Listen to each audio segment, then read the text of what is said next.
Good evening, guys. It's Deniz from Deniz World of Bodybuilding. Today I want to talk about Kevin Levrone. Kevin Levrone is an interesting topic since his comeback announcement in 2016. So, he keeps being interesting because he doesn't want to quit. He still wants to compete. His plan was the Vancouver Pro this year, didn't do it. The next plan was the Cheru Classic, didn't do it.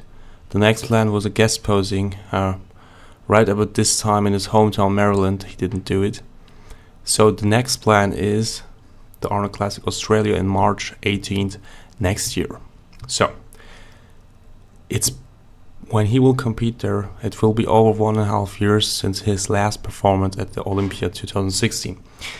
Before getting into detail, I want to quickly provide you a couple of pictures of Kevin at the Olympia 2016 provided by flexonline.com. You know, without showing you all of the pictures, just in this picture you clearly see that his upper body is definitely overshadowing his legs. So his legs are like amateur legs, not even amateur legs, and his upper body is like crazy, you know, especially that pose. That pose was still remarkable, like his pose back then.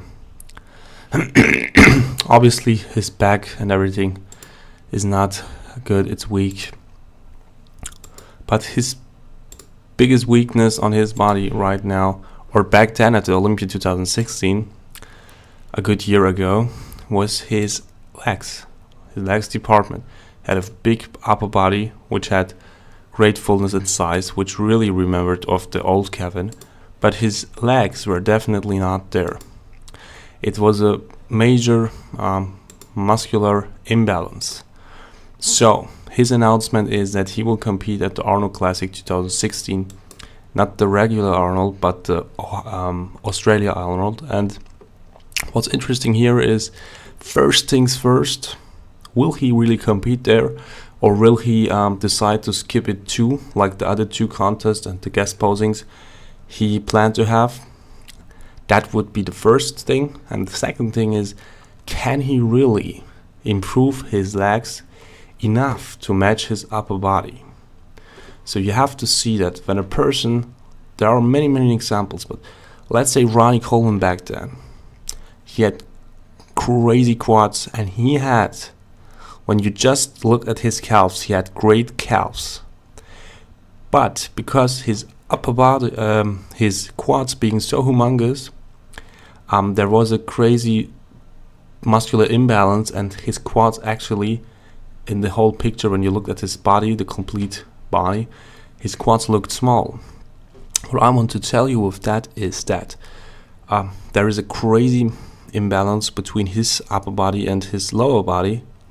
So I think even if he improves his legs a bit, which would be amazing for his state right now, he will probably improve his upper body too.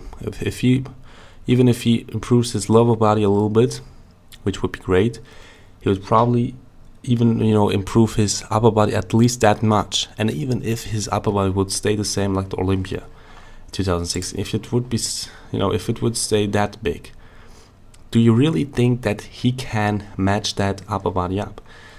That he can make that difference pass away or go away? I don't think so. I think it's it's great. It would be it would take years, and maybe if he even would train 10 years, I think at this age, it seems like his legs never will be there again. Even at his active career in 2003, you saw a crazy major difference compared to his heydays, the 90s. So can he really do something which he couldn't do 15 years ago? I don't know. The thing is that the one interesting thing also is that I hope you can read it. If not, I will read it out, or I will inform you a little bit about that. Till the Arnold Classic 2018, he won't show his legs. He won't show it, okay? It seems like he won't even show his body.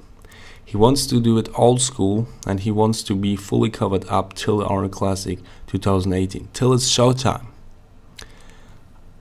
We will see. So we can only make guesses. about his legs. And he has a hype again for the next, October, November, December, January, February, March. So another 6 months of marketing for Kevin, because everybody will guess and will be like, okay, maybe he can bring it up. Maybe he will look, great again with his overall performance. So he has another 6 months where people will guess and will hype that. In that way, he's definitely a genius. So he knows how to make himself interesting, his persona and his muscular improvement, without always delivering the promised stuff. So we will just see it. I wish him all the best. I'm a big fan of him. He's a legend. He will always be a legend, no matter how he looks, no matter how he plays nowadays. But I think that he is getting a little delusional right now, and he should maybe quit and give his body a rest. But at the same time, he has great success pushing his supplement line and company worldwide and promote his brand. A couple years ago, before being that big and in the media again, there was the expo and really nobody cared. A few guys cared. Yo guys, my laptop shut down, so we had a little split, a little stop in that video, but I just continue right now. So my point was that a couple years ago, before he did that comeback event, okay, nobody cared at the expos, or at least barely guys cared. A few guys cared, okay. I know that from persons who were at the expos, because he was looking like a normal person. In bodybuilding, we have that. We sadly have that phenomenon that when a bodybuilder is not looking how he used to look, he's getting uninteresting for people. That's really a sad thing, because a retired bodybuilder should be judged on his active performance and his active career and that body he had at this time and his achievements there, which made him a legend. Not how he looks right now. I mean, if he wanted to be, let's say, if Ronnie says, I busted my ass, I did so much for the sport, never drank, never ate too much crap and everything, always a diet plan for all the decades. I just want to be fat and happy. In my opinion, in my eyes, he could be fat and happy. He would be the same legend for me, exactly the same legend. I mean, what he does now is his thing. It's his world. But in bodybuilding, it seems like fans always want that you're 300 pounds ripped. Even if you're retired, they don't care. And if you're getting smaller, you're not interesting anymore for most of the part. That's really a unique thing, and that's only in bodybuilding it's that way.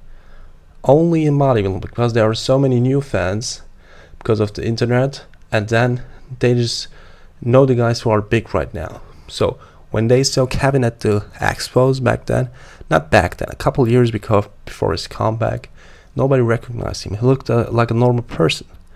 At the fitness expo, he looked like a normal person, and people were like, "Who is this guy?" I mean, what he did. Why I should go and get an autograph and everything? Because most of the young guys know Rich Piana and these guys, Callum Fomoga, Lazar Angelov, but they're not that familiar with the bodybuilding history. So the thing is, that's really making these guys like Kevin Levrone and Flex Wheeler having mental problems, maybe even, because Flex Wheeler was the same thing.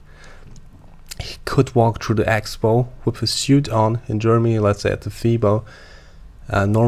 Nobody cared. He was like a normal person. And when I say nobody cared, of course some people recognized him, but the big majority didn't. So I think it's always, when a bodybuilder tries to get big again, it's always a mental aspect too, besides that whole marketing and promoting. It's just, bodybuilding is just a crazy sport in every way. In every way it's crazy, but we'll see. What I wanted to say is that not only stage-wise, but because of his body looking big again, people now research on him and now type him in on YouTube, and they're like, oh my god, why I never heard of him before? Yeah, because you never research, because you're not interested in the sport. You're interested in the fast life of the sport in YouTube or social media platforms. But that was a side information. I hope you liked my 2 cents on this topic. I can always provide you my 2 cents on several topics. Like I said, my laptop shut down because I didn't have any charge anymore, so I had to connect it with the I just forgot energy, you know what I mean. So it's charged up, and I hope you liked that video. We'll see if he will compete at the Arnold Classic 2018 Australia. It will be hard because Deniz Wolf is making a comeback. I think his original plan maybe was that he just wins there and has a direct qualification for the 2018, and it's not like, okay, this time he earned it himself. It's not like in 2016 where he got the wild card, which I think was a cool thing, per se or in general. So we'll see what happens. We'll see if he will compete there, if he won't compete there. Like I said, what is sure is that he has another 6 months of promoting his competitive career and his next contest. So we'll see what's up. Subscribe to my channel, please. I want to make it a big channel with big ideas, big community, and for me to have that, you just have to subscribe and watch my videos. Good evening, bye.